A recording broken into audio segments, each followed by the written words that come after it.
Ladies and gentlemen, please welcome Mr. Rajakarier, who's joining us online. Actually, when you look at the tourism numbers compared to what Thailand is getting and what Sri Lanka is getting, I think we're miles apart. And that's like, there are a few reasons. Of course, Sri Lanka has gone through some challenges in the past with regards to the war and also like the Easter bombings as well. But I think the good thing is, like, even post Easter bombings, the demand actually came back pretty strong back into the country. The issue that I think one of the main issues, like what we see, is it's the product. I think there are a few things in terms of reviving the tourism of Sri Lanka and also getting what we call the high yielding or the high end tourism to Sri Lanka. The first thing is the product. And also I think it's important to have the product offering which our guests are actually looking for. And not just the product, but also the experiences built around that as well. So whether it's the food and beverage, whether it's the other guest experiences, whether it's the spa, whether it's the wellness, and whether it's the culture tourism or shopping or anything else, which also adds to the bandwidth of the guest experience as well. So I think the product becomes quite important. The second one is, we've always said it's all about seamless travel as well. I think some of the things which some countries have done really well is in terms of promoting tourism and also promoting tourism in a strong way is to create that seamless tourism and seamless travel, which will attract not just the mid or low end tourists, but also the high yielding tourists as well. Again, some of the examples are like, one of the things we looked at was also introducing, private jet travel into Sri Lanka and also facilitating that in the right way, as like certain countries have done. For example, like Maldives, if you go to the Maldives during the high season, the airport is almost like a taxi rank, which is all the private jets are parked, and basically the high yielding guests who come and spend thousands of dollars in the resorts. Again, I think it would be good to see the seamless travel also being introduced as well. And I think, as we touched base before, human talent or the development of human talent is becoming vital, not just only in Sri Lanka, but also in many countries. We call it the war on talent. And basically, how do you actually develop that talent? How do you sustain the talent? And how do you actually retain that becomes key. One of the things we have done, I actually, like, I'm quite proud to say we have many Sri Lankans working not just only in Sri Lanka, but also in our hotels outside Sri Lanka as well, like whether it's the Maldives, whether it's the Middle East and other countries as well. And the talent, like the Sri Lankan talent, is fantastic. And as we have identified some of the issues in terms of developing talent, it's also important to introduce to bring in some world-class hotel hospitality schools as well.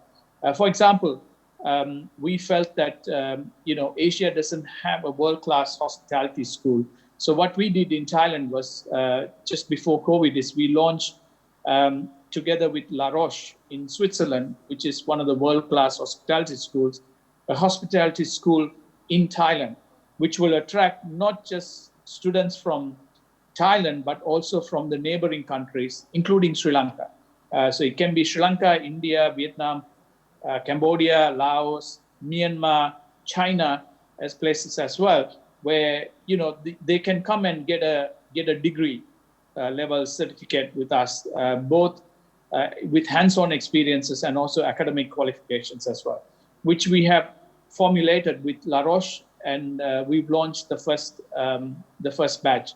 So again, I would hope that we can also do the same in Sri Lanka, or at least get Sri Lankans to also participate and take benefit, so that similar to other degrees, whether it's engineering, accounting, any other degrees, like, they will also be able to come out with a world-class recognized degree where they can work anywhere in the world, including Sri Lanka. So again, I think that's one of the things which we have been doing in terms of how do we look at sustaining talent and also developing talent in the hospitality industry, which is key.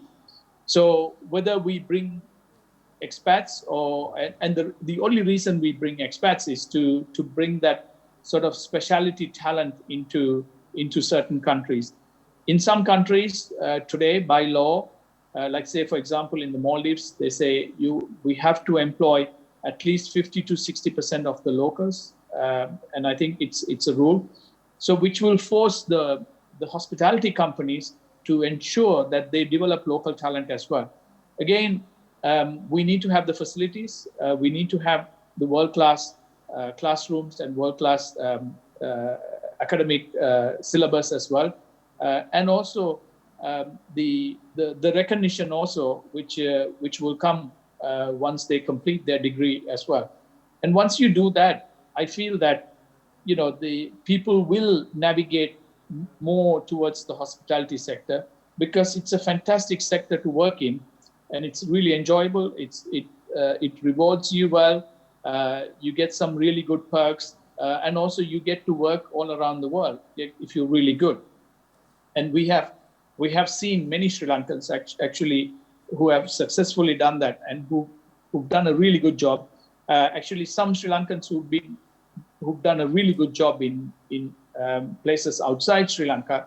And when we opened our hotels in Sri Lanka, they were willing to come back to Sri Lanka, and they've been fantastic because they bring that world-class hospitality back into Sri Lanka, where we are able to also provide the high-end or the luxury high-end guest services as well within our hotels. One of the other things is, again, it was good to see that infrastructure and logistics, again, which will be developed in the future. And it would be nice to also see an execution plan to set some milestones so that we say, okay, by 2022, we will achieve this. By 2023, we will do this. And at the back of that, to ensure that we also really drive the high-yielding guests coming into Sri Lanka. Again, sustainability and corporate social responsibility, or social CSR, is also important as well, especially the guests, today's guests who are looking for experiences, and we are focusing more on experiential travel, not just the sun, sea, or the sand experience, but I think the guests are looking for more of a storytelling as well, because they want to go back with good stories, with good memories, which they can then talk to other friends, and that spreads, which will again drive people coming into Sri Lanka as well. Because as we all recognize, I think we all agree that Sri Lanka is a fantastic country. It's the jewel of the Indian Ocean. It's got so many things to offer, even within driving distances. Like, the weather is different. The south is different to the east. The central of Sri Lanka is very different, with beautiful tea plantations and all these other special experiences they offer. So again, how do you marry all these experiences into one so that our guests actually understand and they know that these are the things they can explore when they visit what we call the beautiful Sri Lanka. So again, looking at, we also need to look at some of the new markets. I think historically, we've always focused on Europe. But as we all know, in the old days, it was the US. We then switched to the Europeans. We then switched to the Russians. And then more recently, we switched to the Chinese in terms of tourism or travel to Sri Lanka. But there are other countries as well, who would want to experience Sri Lanka. But again, that needs to be promoted.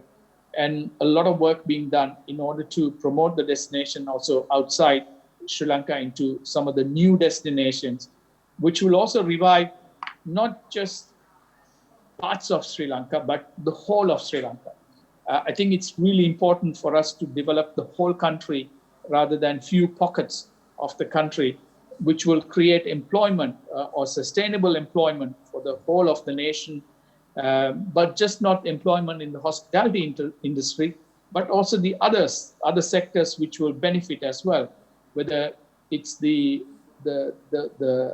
people who sell vegetables, the people who sell fish, the shopping, the hospitals, the wellness centers. For example, the safari, the Yala or the Vilpatu, the wildlife parks as well.